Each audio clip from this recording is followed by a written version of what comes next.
रोपेको टमाटर यहाँ अहिले यत्रो भएको छ।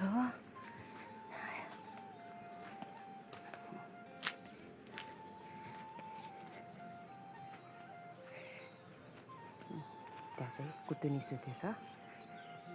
यहाँ चाहिँ मैले धनियाँ रोपेको सानो भएर रहेछ, मसिनो उम्रिनु लाग्छ। यो चाहिँ काउली के भएको यस्तो मल नपुगेर एउटा मात्रै राम्रो भएछ, अरू त सबै खतम भएछ पानी नपुगेको। यो पनि टमाटर हो यहाँ पनि। अनि यहाँ चाहिँ मैले डल्ले खुर्सानीको बिउ जमाएको छु। यस्तो राम्रो भएछ है। यहाँ चाहिँ साग रोपेको, साग त सेतै भयो के भएको।